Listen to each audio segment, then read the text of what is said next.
Hello everyone, welcome back to our channel. We are so excited to meet with you again in the 5th episode, guys. We are moving. Let's keep on going. Deep tatenda zviri Mushe, how are you? Good, man. How was your day? Just good. This is our 5th episode. Saka zviri kutofamba.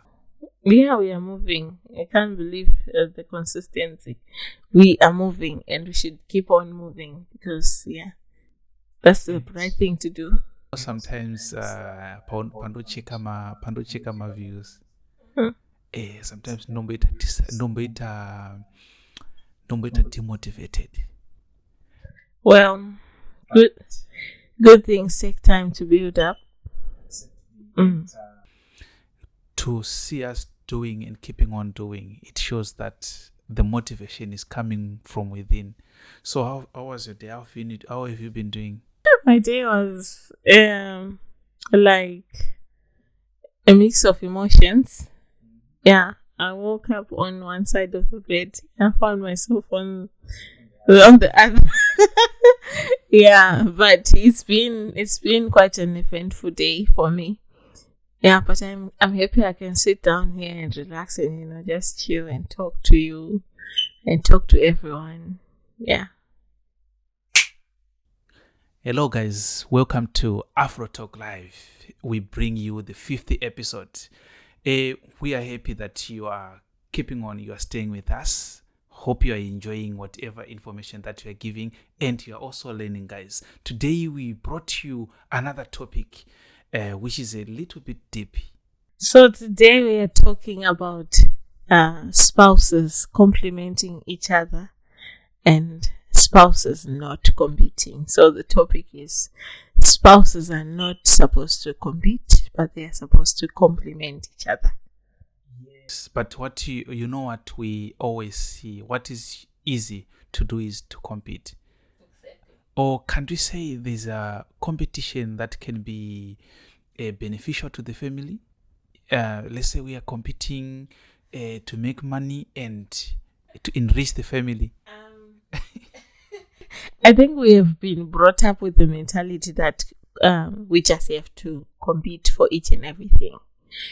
But I think realistically, we are not supposed to compete because each and every one of us is running their own race in life. But the background that we grew up in shapes us into believing that we have to be competing for anything. And if you go back into the Bible, the Bible says when two come together, they become one flesh.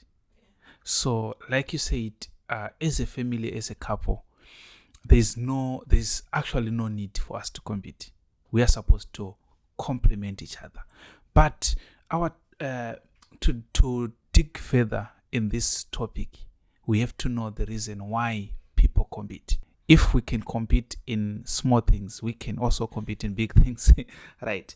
Okay, but what we've seen happening in families is families are competing, for example, financial aspect. Yes, who earns more than the other. Some also compete in terms of parenting. The other parent just wants to be the best, whilst making the other one look bad in the eyes of the children. Yeah. Okay.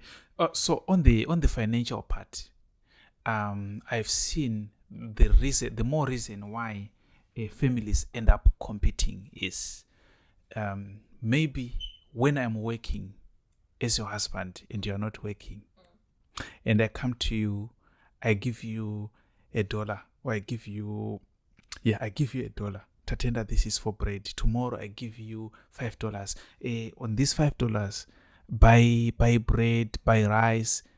Like I'm giving you the money and tell you what to buy with the money. But now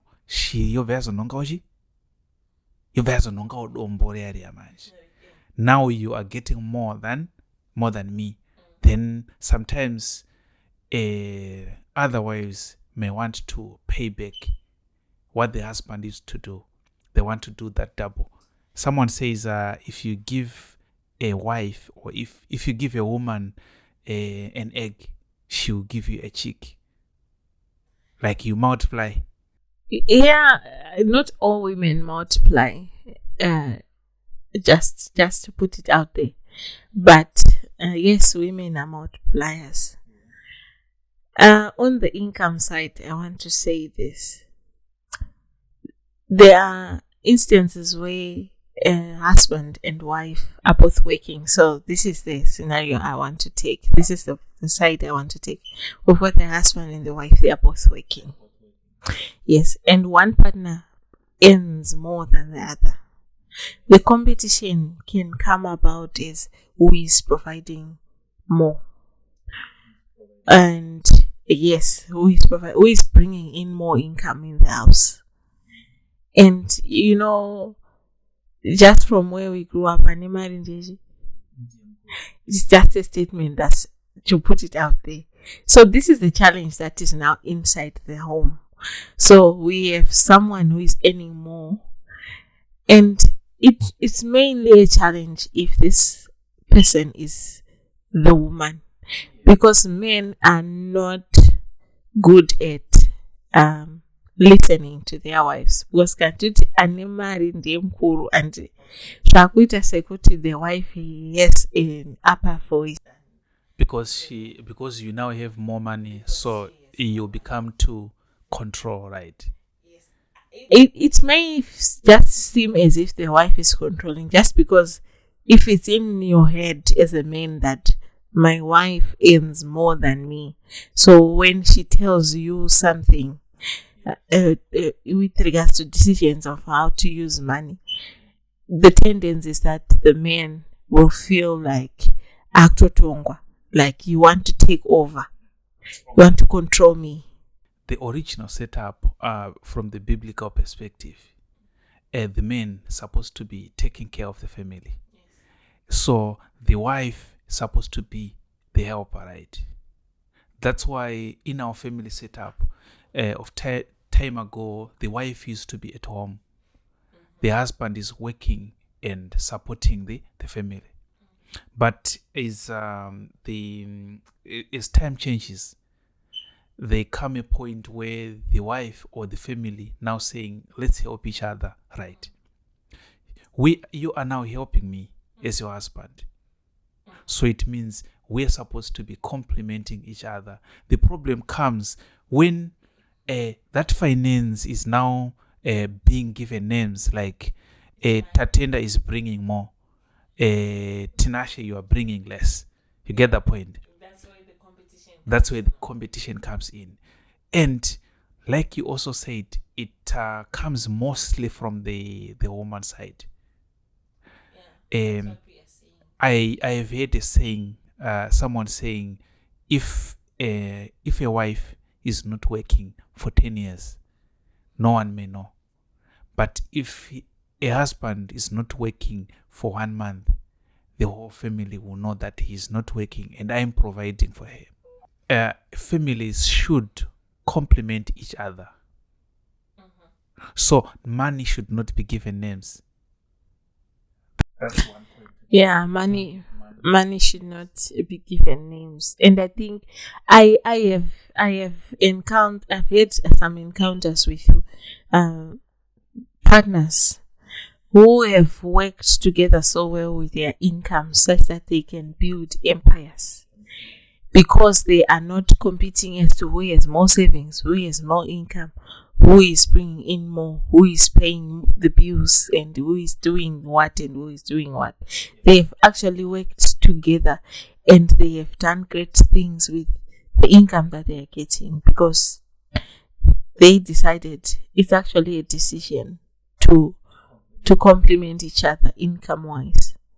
I've seen more the problem with expert, especially the skilled workers, because in many cases the wife came as the main applicant. Mm-hmm. Why? Because they wanted to say, when we come here, then the husband can find a better job, then become the provider for the family. Yeah. they have children. Now that we come here, you have been here and you have been taking shifts, right? And I'm a dependent. It means my schedules are flexible. Yours are tight. You are the one who is taking more hours. So at the end of the day, I end up being the one taking care of the children. I do the school run. I do the cooking sometimes, because most of the time you're not around, right? Then that's when the ego, that's when sometimes you may start to demean the husband. You start to see yourself, because in actual senses, I'm working less hours because I'm busy with the child care. I'm earning less because I'm busy with the child care and other things. Yeah, I get that point. So, mm. And another thing where spouses compete, there's an issue of comparing careers and achievements.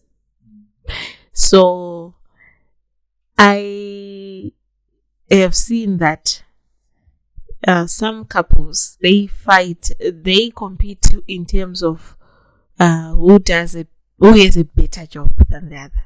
So the one who feels like they have a better job, they actually demean the other one, and they make it a point to ensure that this other party loses their confidence in what they do, and they don't feel valued, they don't feel as important. So you will find out that say it's someone who is advanced in their education, and perhaps they are now mastered or they've got a doctorate, and they're just married to someone who just has an ordinary level or even grade 7. That kind of relationship, you will see that in some marriages, the competition comes when this other one, the learned one, is the one who always wants to have an upper hand in everything, because they feel that they are learned. He doesn't think, or she doesn't reason. She doesn't know anything. Like, you don't know anything. So another example is a partner, between two partners, one has got a financial acumen, business acumen. The other one doesn't have that business acumen. And those one with the financial muscle feels like they know everything, such that they don't take any advice from this other party. From that, I take it as if sometimes we wear the qualities, or we wear competence based on just a single quality. Like you said, this one is a good business acumen, right? So he may end up thinking that he is more special than the other, just based on that one. But we are not taking the quality, the good traits that I have. I may be good when it comes to business, but there are other areas that I can look up to you because you are good in those areas. You may be smart in education, but I may also be good or better than you in other areas. So I think as a family, we should see the traits that we have, or the qualities that we have, as an advantage to the business, or as a comparative advantage. Then we capitalize on our abilities. Yes, it's very important to self-analyze and analyze your partner as well, and sit down and discuss your strengths and your weaknesses, because I think as a couple, obviously you are two different people who are coming from different backgrounds. You've had different experiences which have shaped the way you think and the way you behave. And if we don't capitalize on those strengths that we gained along the way of growing up and focus on each other's weaknesses, we're just pulling each other down. And if I see that Tinashe is not able to keep to budget, for example, Yes. And you are good with and I budgeting. am good with budgeting or saving. So let's say we want to build a pot of savings, and I know that my partner has got a weakness in terms of spending. Then we should actually sit down. It shouldn't be just my decision to say, I am the one who is able to save. You are not able to save, and then so you are not going to have any money with you. We should discuss it. Accept your weaknesses as a partner.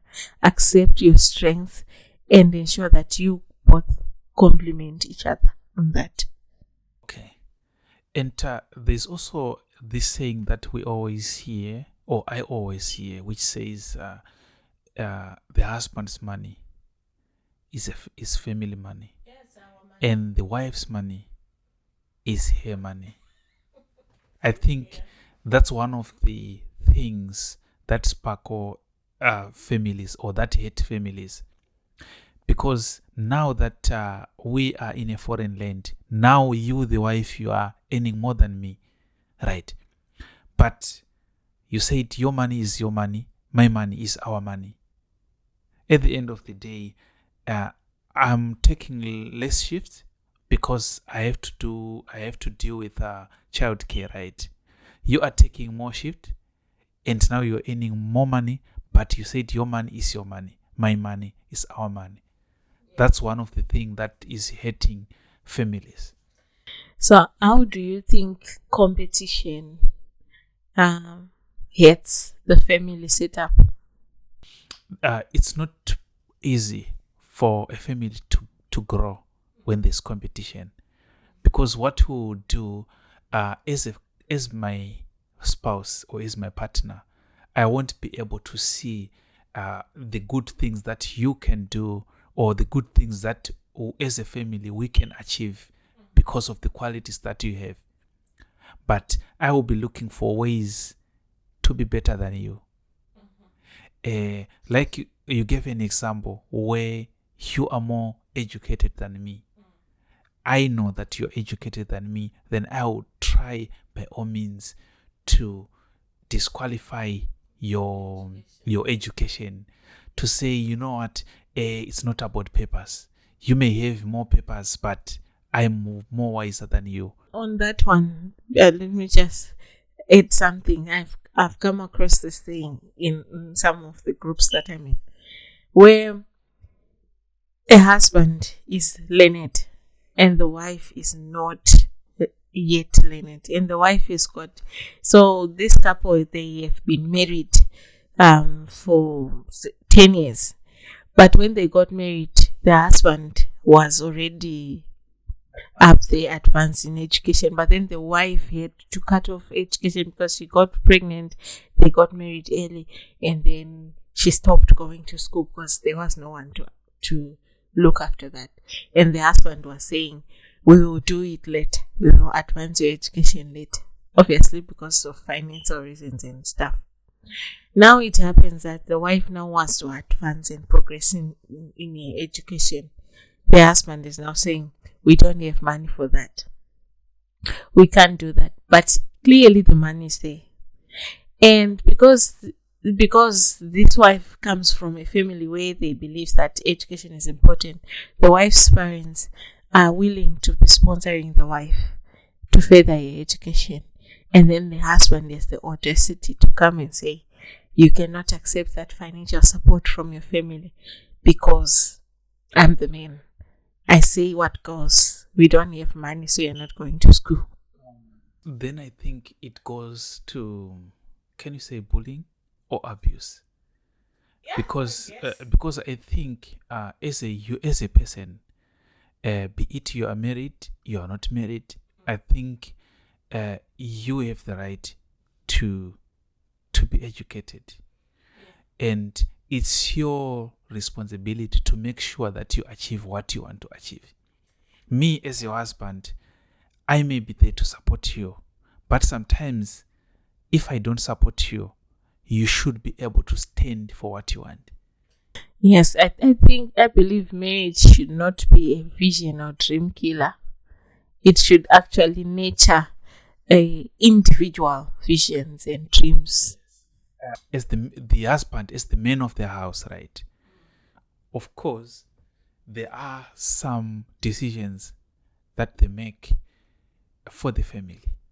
There are some decisions that has to do with you as a person, right? There are some dreams that you have as an individual. Yes. I'm not supposed to make decision that to stop your decision, to stop your goals, or to stop your dreams. I have to make decisions that grows my family. Yes, but so in this case, would you think this husband is making a decision to ensure the family grows in this way? How is the family going to grow? For example, if suppose this was the intention of this man, Maybe we can twist it this way. What if it's the wife who is educated and the man is not educated? Now he wants to advance, and the wife says, no, we don't have money. I Do you think he is going to take it? I don't think the husband will take it. If the coin was swapped, right? So I'm thinking. So that's why I was saying there are some decisions that are made for the family, and there are some decisions that deprive the goals of individual. As a husband and wife, we are two individuals with dreams, two individuals with goals. And we also have our family dream. So that's 3 dreams. So I believe that in your family, what you should be able to do is, I have to know you as an individual. What does my person, or what does my wife wants in life in terms of her personal dreams? What does my husband want in terms of his personal dreams? And what do we want to achieve as a family? Can I say what I want to achieve doesn't want you to be educated? No, Can we that's say improper. sometimes maybe it's because of the children, when our children need to go to school, so we don't have money? That you can understand. But when you know that the money is there, It's clearly someone who doesn't want you to. I may not want you to grow. You- You become better than me. You become better than you and you become more wiser. Yeah, because with education comes exposure, and you'll be exposed to a lot of things out there. Also have an opportunity to see wives who were educated, who were sponsored by their husbands, and when they feel that they were now smarter, they turned against their husband. I think that's just pure ungratefulness. Because this family, the husband was a soldier. He's now a retired man now. He was a soldier. The wife was just a housewife. He sponsored the wife. The wife became educated. When she was now well up, having a nice job, then she started to abuse the husband. So imagine me as a potential husband, or as a husband to someone, and I have managed to see what other wives have done to their husbands, and you come to me, then you said you want me to sponsor you to go to school. Also, it could be an inferiority, an insecurity. So insecurities, they also cause this competition. But I think the end result is just unhappy marriages, some of which end in divorce and unfaithfulness, because you are just competing for things which do not need competition, which do not necessarily need competition, but just need both of you to complement. each couple is composed of individuals from different families.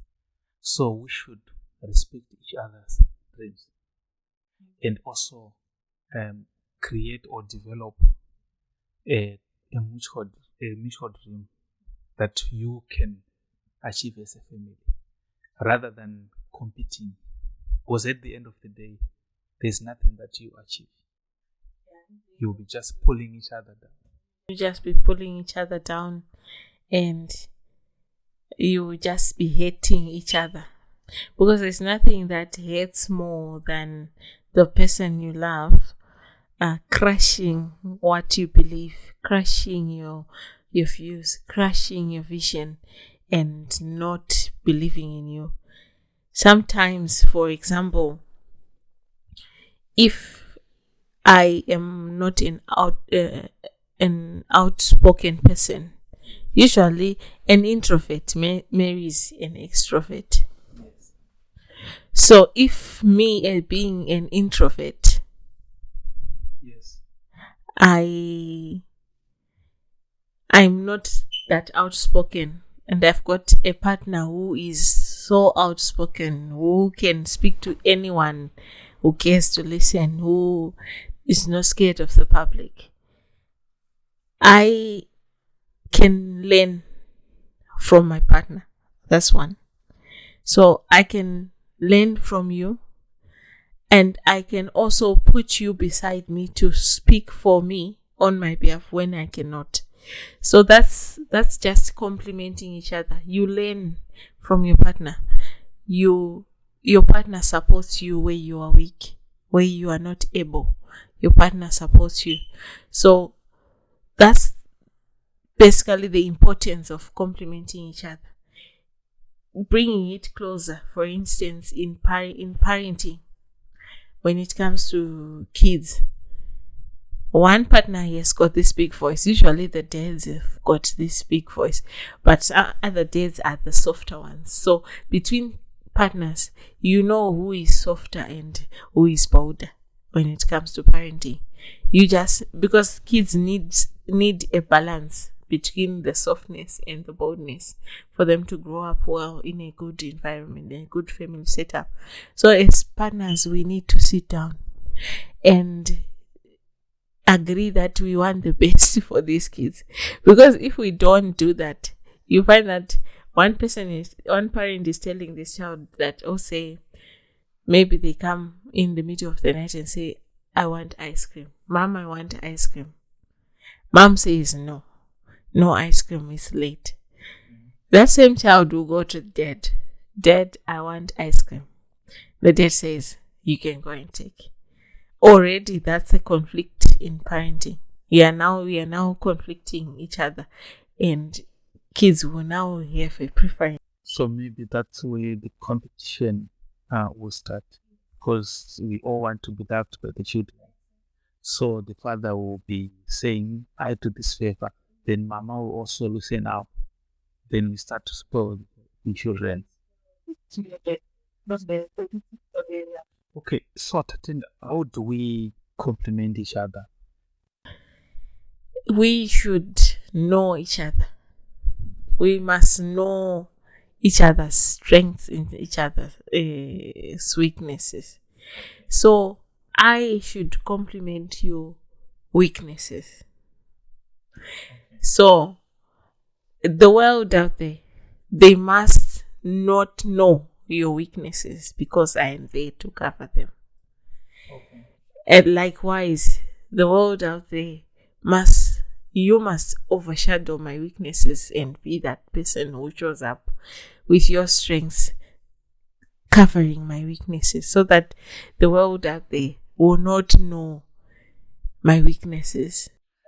Okay, yeah, that touches a point where I've seen men talking bad about their wives. She doesn't know how to do this. She doesn't. This is something that is not supposed to be said in public.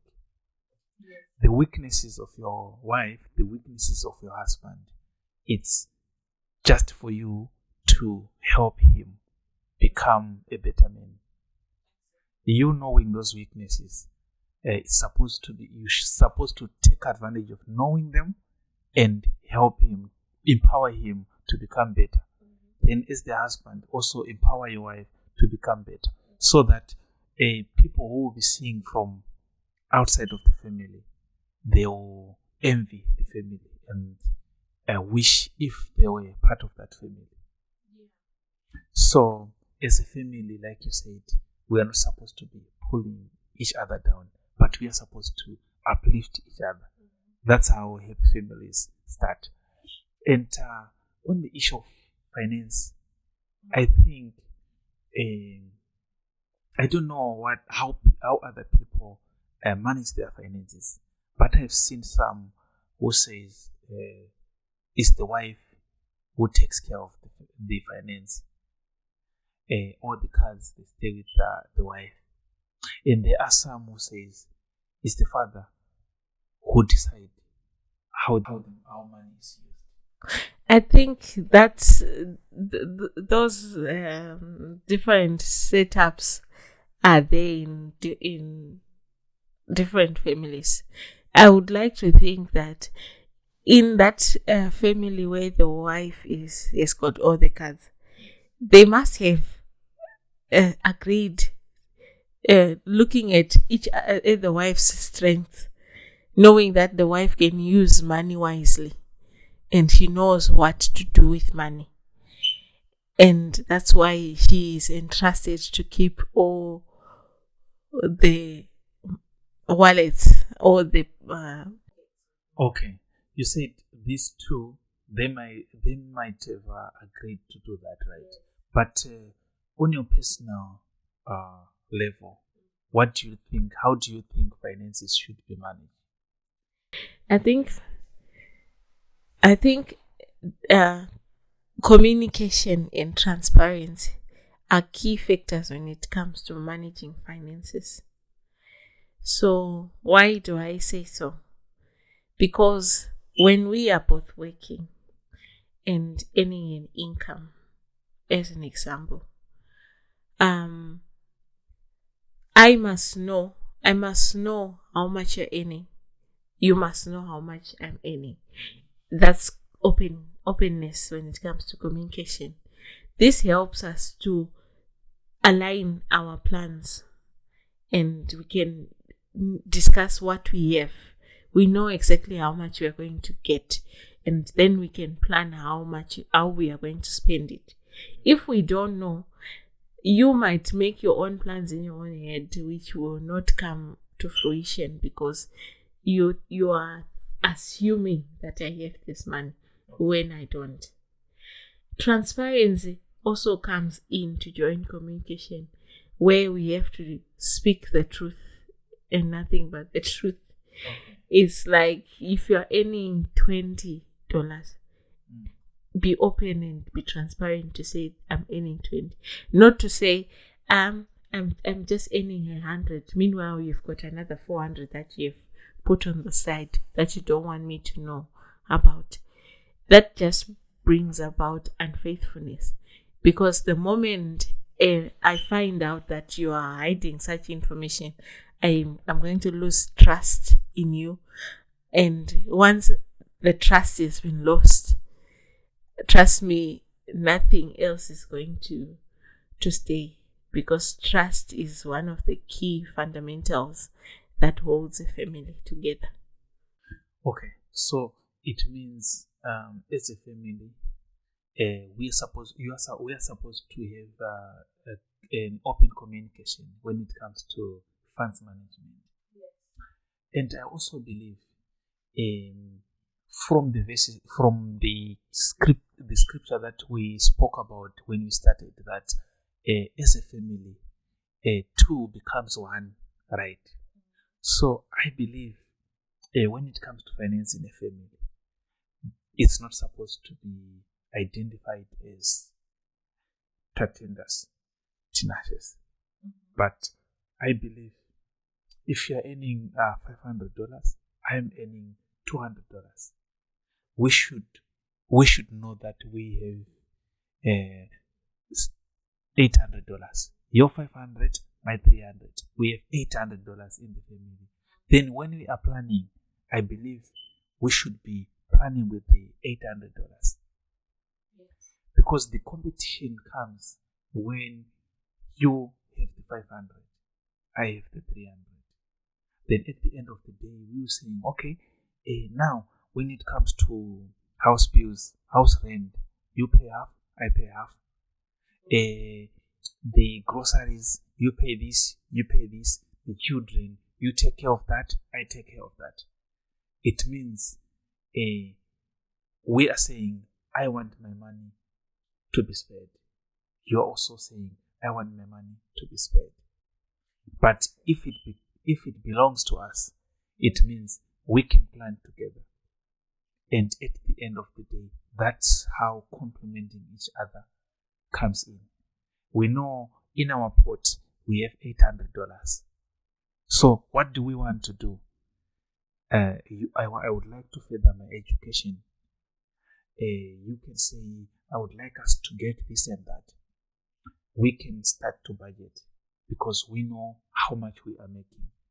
And with how much we are working, we are planning together. The more time families or husband and wife plan together, the more they become closer to each other. Yes. The problem is when one is doing, it means the gap, you are widening the gap between each other. You may be family, you may be married, but world apart. Yeah, exactly. That's profound. Many marriages are just sustained by children these days. People are married, but they are worlds apart. That's true.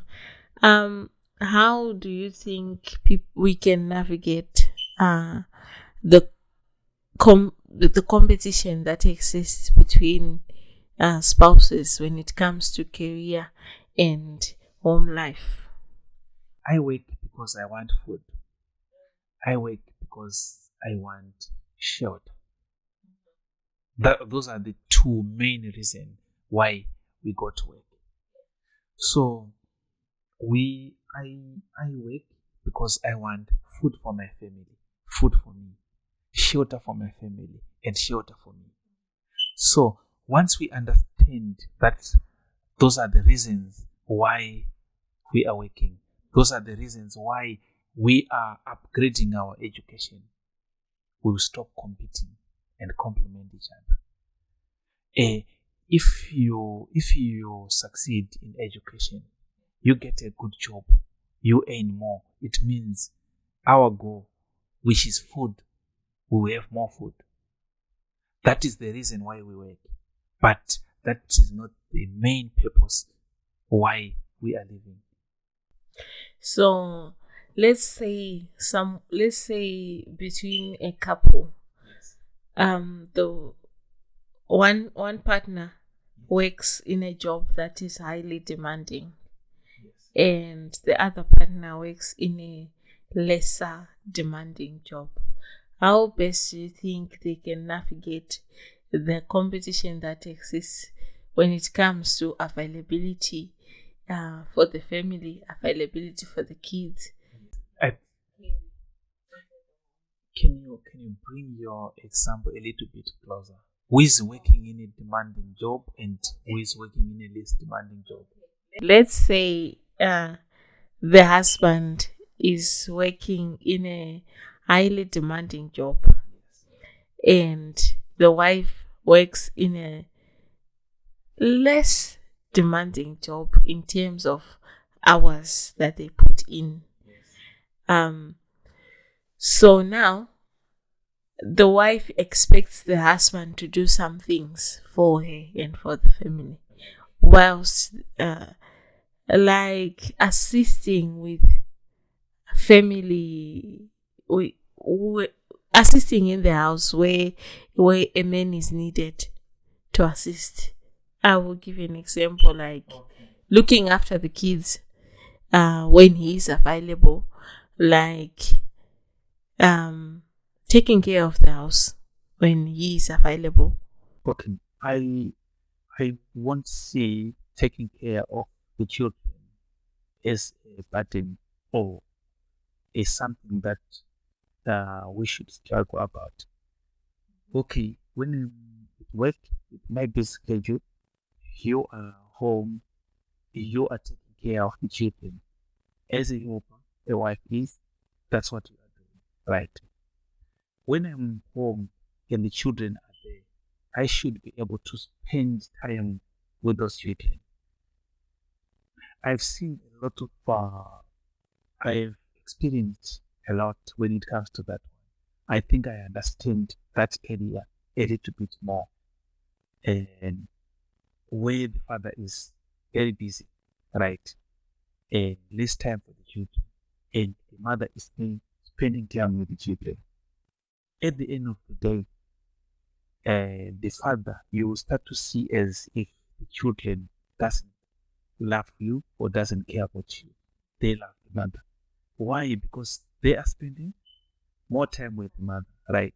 So I think despite how busy the schedule can be, I should spend some time and be with the children. When I'm around, I should be there with the children. When I'm around, I should spend time with you, right? I think that's how things should be. So the competition is mostly on who is more productive and who is providing more value. Yes. Depending on what you value. Usually it's money. Others value time that you spend in terms of family. The time you spend with your kids and your partner is more valuable. Is it more valuable to you, or is the money that is more valuable to you? If you ask our fans, other people, there are some wives with husbands who are always asleep, and when they are off, they go out to watch football with their friends. You won't have time with them. You only have time with your husband when he comes back at home to sleep. That's when you see him. That's when you say, hey, where are you? Hey. Just that time. You get the point. So when I'm around, I should be able to give time to my family. When I'm on, so that when I'm not around, they will understand me. That one, I think that's how things should be. The father should be working very hard to take care of the family. The mother should be working very hard to make sure that the family is safe. When I'm at work, I don't need to worry because I know you are there. Not that when we are at work, you know that there is nanny who is taking care of our children. Because you are busy, you are taking extra shift, I'm taking extra shift. So there's no family there. We work to be able to provide. We work to be able to provide. Yes. Provide for the family. Right. So we work because we want to provide for the family. So here, what is very important is the family, because the reason why we are working. So the problem comes when that which we're working for, we are deserting it. We are not giving it time. So why do we work then if we are not valuing the reason why we are working? So I believe if you see that your work is now taking more time to an extent that it's not giving you time to spend with your children, I think it's time for you to change that type of work. Yes, it just touches on what we spoke about in the last 2 episodes, where your presence is very important for the family. and it actually creates something more valuable than the money that you'll be busy chasing after. So, right, I think that will bring us to the end of our episode. And would you just like to give our viewers a recap of what we've talked about and the things that they should just take away from this video, if not anything else? Yeah. Okay. What they can take away from this video is, guys, if you are married to someone, or if you have a partner, you have to know that you are not to be in a competition, but you are to complement each other. If you are married, or if you are working hard, one is working the other one to other company, you should know that you are working for the family. And whatever that, if your husband is earning more or your wife is earning more, that doesn't matter. You are providing for the family. What's more important is the family, not what you are doing. Because what you are doing is just a means to get for what you value. So once you value the family, we will not get worried about who is bringing or who is bringing more. Yeah, there is no need for competition. Yes, husband and wife. For two are one. Yes. So that's what I believe. Thank you guys for watching. I believe you have taken 1 or 2 words from this podcast. We'll keep on bringing more guys. Thank you so much, and stay tuned for more episodes. They are coming right on your doorsteps, knocking on your phones and on your screens. Thank you so much for your support. Please like our videos, click the notification button, share and subscribe, so that when we post the next videos, you'll be the first ones to know. Thank you.